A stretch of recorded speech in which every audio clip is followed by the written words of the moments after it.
Before we move off of night driving, two comments from the field, one from Charles Fitt and one from Steve Fudali, and they both are similar.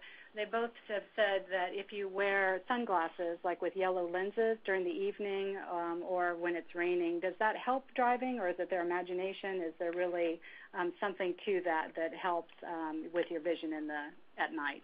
Those are good observations. Yellow sunglasses are very good for decreasing glare and increasing contrast.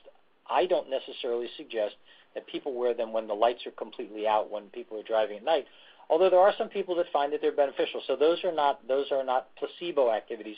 We see that in patients with any number of eye conditions. So the yellow filters, the amber filters, the blue blockers are all helpful. What's most important with those is that they have the appropriate prescription in them so that you're getting maximum benefit from that. If we look at the next area, we're talking about glare. Glare recovery times increases systematically with aging, and glare has been related to driving safety. Older adults who have retinal disease often have longer recovery times. And it's interesting, prolonged exposure to veiling glare, which is basically almost a complete loss of contrast, we find that there's an attitudinal tenseness that degrades driving skills. That's almost comparable to road rage, if you will. And so one of the issues with glare, which I find to be fascinating, is driving north and south, east and west, depending upon the time of day. So we're dealing with the variability of the sun as an example. Not only having glare as an issue, but having the recovery time from that glare can create some sort of problem. And so we've really got to pay attention to that in the process of driving. The last environmental issue would be fog. And I think that it seems to be pretty apparent to most of us that there are potential for increased collisions in fog, primarily, again, because environmental contrast. So I'm hoping that the person that asked the question about contrast is beginning to get a flavor for the issues of contrast. If you look at this slide presentation, you'll see that everything's kind of faded. If you were to pull away that fog, everything would be pretty crystal clear. The black would be black, the white would be white. But as you start to fade the picture, you start to also fade the structure there. And so the environmental contrast can create some difficulties. Distance perception can create some problems. We all know that things that are foggy, we think that they're farther away, and in fact, when you're driving, you end up being right on somebody's tail light because that tail light was kind of foggy. And finally, the perception of speed of others sometimes is confusing because we have no real good reference points. And so we really can't judge how fast someone's traveling because we have nothing to gauge that with. What I find to be interesting in all of this is how many people are inattentive despite the conditions of the environment. And so there are some reports that suggest 30% of the 3 million crashes are attributed to distractions while driving. And so you can see that photo there. It can be cell phones, hair, makeup, brushing teeth, reading, things of that nature. Interestingly, when I came to the airport today, there was a sign that I read. It said, "Behind the wheel, there is no such thing as a small distraction."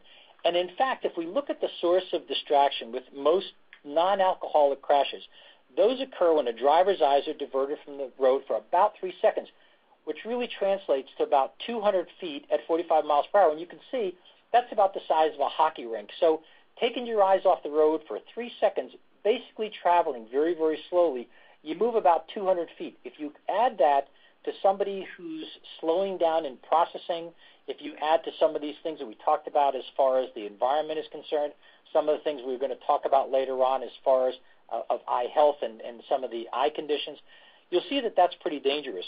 We know as an example, if you pick up the speed to 65 miles an hour, you're almost going to 300 feet before you realize where you are. Yeah, that's some good statistics and some good measurements to keep in mind as you're out there driving. Dr. Freeman, I do have a couple questions. The first one is from Art Kuskadin. How do visospatial skills play a role in night driving? The visual spatial skills mean that you want to be able to know where you are in relation to everything else. And the problem with nighttime driving, at least in my mind, and I think there's some research on this, is that you have no point of reference. So in space, you don't know where things are because there's nothing there to gauge where it is. So you've got to use yourself. And if you're moving and something else is moving, there's really no way to kind of give a good idea of where it is in relation to you, other than the size as it gets bigger or smaller. But even that can be somewhat confusing. Do you have a tip that could help our listeners with that situation? I think that this really pertains to anybody. I think we just have to be aware that if we're in a completely darkened environment, we've got to be very, very cautious of how we drive, the speed we drive, the ability to respond to a novel situation. There is no magical formula for if it's a completely darkened area, like a road where there are no street lights. Mm-hmm. Okay. The second question that I have right now is from Harold Sterling. At what speed are you considered overdriving your headlights? I think the way to judge that is by determining how quickly you can step on the brake and go as far as your headlight projects. Everybody's headlight projects differently. So when you're driving, if you in your head can hit the brake and get to the end of where your headlight is, you're in good shape. If you think you can hit the brake and not get to the end of that headlight, then you're really driving too fast. Then you really are overdriving your headlight. And the reason for that is because as you're outside the headlight, there's almost like what we might consider the penumbra, if you will, that kind of a grayish area where you're almost seeing it. And so by that time, if you get into that spot, you're already in trouble.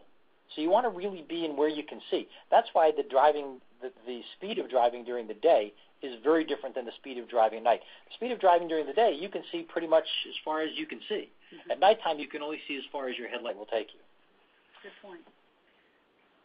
Well, thank you for sharing the information on the night driving and the glare and the fog and sort of those environmental issues. So one of the things now we need to move into is the visual requirements. And I've heard a lot about cataracts and glaucoma and how they affect your driving. So if you could tell us a little bit more about that. And I know there's other eye conditions that have a serious impact on our driving. And could you share with us some of those conditions and maybe might have some recommendations on what to do if you have those conditions? Sure. If you'll see on the slide, there are visual requirements for driving that I think are pretty much all-encompassing, but I want to just touch on a few of them. The first one I want to look at is central eyesight. And interestingly, the impact of central vision loss on driving, when we look at the research, the acuity test that we do in the standard eye doctor's office doesn't reflect the complexity of driving. And the reason it doesn't is because when we measure visual acuity, it really is a measure of a static ability to identify a stationary target at a specific distance under specific lighting conditions. And that's really not what we do when we drive. So drivers can have good central vision but can still be high-risk individuals. The important point there is to note that you can be legal when you're driving, and we're not discussing the legal or illegal nature of the requirements for driving, but you can be legal and not necessarily be safe, and conversely, you can be safe and not necessarily be able to legally drive in a state. The other thing that we know about central vision is that most of the people that we see, that we examine, they tend to pull themselves off the road as their central vision drops down. They tend to voluntarily stop. Some folks have their licenses removed if they're not qualified legally to drive.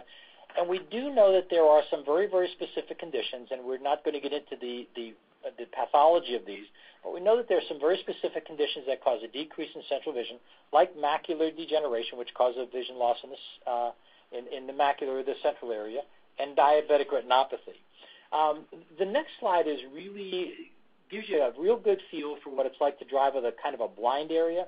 That blind spot in this particular photo is really pretty stationary, but if you can envision driving there, that blind spot really never covers anything to any degree, and because of that static visual acuity measurement really doesn't impact on the driving skill that we look at. And what you're showing here, that was an example of the macular degeneration? That would be an example of a condition with a central vision loss, and the one that most of us know is macular degeneration. Can you have that in one eye and still be considered a safe driver? Yeah, if you have that in one eye, then typically the other eye almost closes the picture, so it kind of closes over that black spot. That kind of a picture generally is binocular, or somebody using two eyes to be able to see with macular degeneration.